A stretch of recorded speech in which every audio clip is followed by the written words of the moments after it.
A guerra no campo é travada por homens e armas, mas, de vez em quando, as batalhas são travadas por outros significados. Embora eles aconteçam fora das nossas vistas, eles podem ser igualmente destrutivos, se não até mais. Desde 1980, milhões de notas de 100 falsas quase perfeitas foram despejadas nos mercados financeiros. As notas, apelidadas de superdólares, provavelmente foram produzidas por Pyongyang, já que a maior parte delas foram descobertas ao longo da fronteira da China e da Coreia do Norte. A falsificação preocupou Washington, e com razão.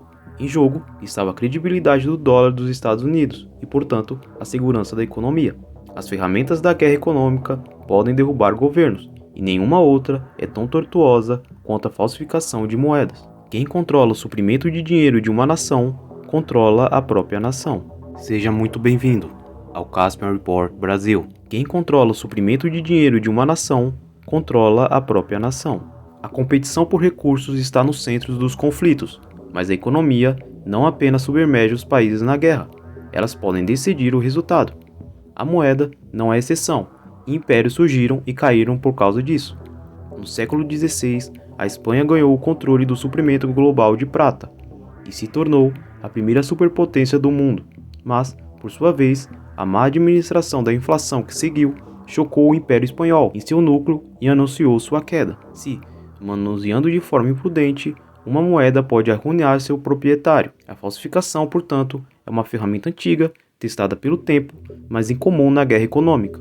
Foi usada de forma infame durante a Guerra de Independência Americana. Ao imprimir dólares em massa, o Império Britânico interrompeu a capacidade de Washington para reembolsar seus soldados e quase colocou a nação nascente de joelhos.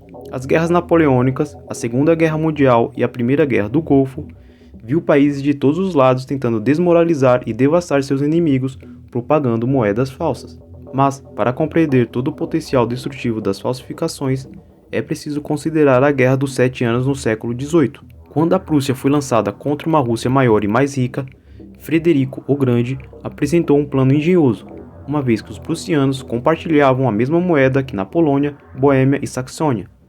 O rei prussiano recunhou as moedas de prata com grandes quantidades de cobre, e ao fazer isso, multiplicou seu tesouro muitas vezes. A Polônia da época era uma parte neutra no conflito, mas, por estar preso entre partes chatas, a liderança polonesa permitiu que o exército estrangeiro marchassem por seu território, em busca de suas respectivas missões. No entanto, como as tropas estrangeiras vagaram através dos territórios poloneses, eles deliberadamente inundaram o país com moedas inferiores. Comerciantes notaram e expuseram as falsificações que prejudicaram a confiança na moeda e mergulharam a comunidade lituano-polonesa na confusão.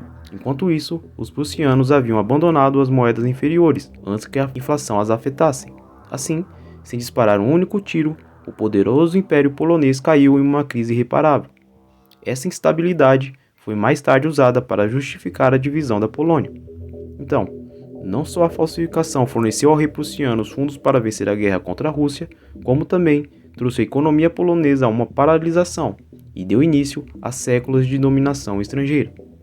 A lição aqui é a circulação das questões monetárias. Agora, as coisas mudaram desde então.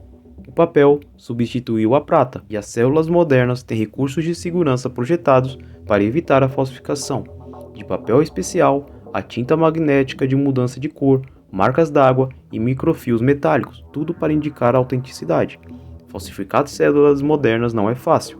Ainda assim, em 1989, o Serviço Secreto dos Estados Unidos descobriu uma pilha de incomuns, mas aparentemente inocentes. As 100 notas interceptadas pareciam dólares autênticos. As notas eram feitas na mistura exata de algodão e linho impressa com a mesma quantidade de tinta, e até mesmo os fios de fibra de segurança e as marcas d'água pareciam iguais. Mas testes forenses mais próximos revelaram alguns erros microscópicos na diferença de sombreamento, problemas de alinhamento e largura incorreta das linhas. Embora fosse indetectável a olho nu, a pilha de notas era falsa. Elas estavam tão perto da perfeição que um investigador forense os descreveu como dólares americanos não feitos por nós. O governo e o serviço secreto classificou como falsas notas da família C14342, mas informalmente eram chamadas de superdólares. Assim que o nível de especialização e falsificação foi revelado, os americanos começaram a entender que, quando produzido em grandes volumes, digamos em centenas de bilhões, os superdólares poderiam teoricamente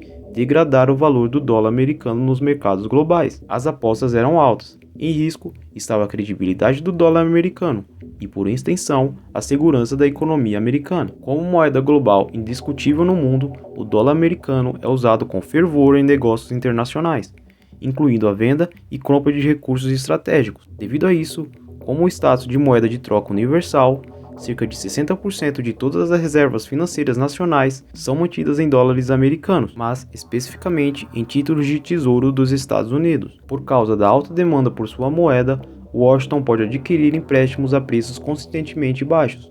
Além disso, dado que o comércio internacional requer dólares americanos, as sanções americanas são uma ameaça muito justa e uma ferramenta eficaz na política externa. Essas vantagens levaram o dólar americano a ser referido como privilégio da América. O superdólar era uma ameaça genuína para o establishment. Embora as denominações fossem falsificações apenas de notas e não de títulos do tesouro, o principal poderia fazer tudo desabar como um castelo de cartas. Embora nenhuma prova definitiva tenha sido tornada pública, o fato de que a maioria das falsificações foram descobertas na fronteira entre China e a Coreia do Norte foi uma revelação. Na Coreia do Norte, o mais provável produtor foi o Escritório Secreto 39, que se concentra predominantemente na manutenção de fundos em moeda estrangeira para a elite de Pyongyang.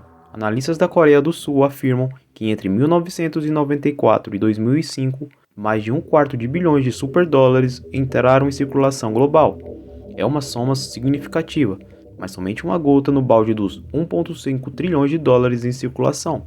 Ainda mais preocupante do que os superdólares são falsificações de título do Tesouro americano, que também surgiram nos mesmos mercados que as falsificações da Coreia do Norte.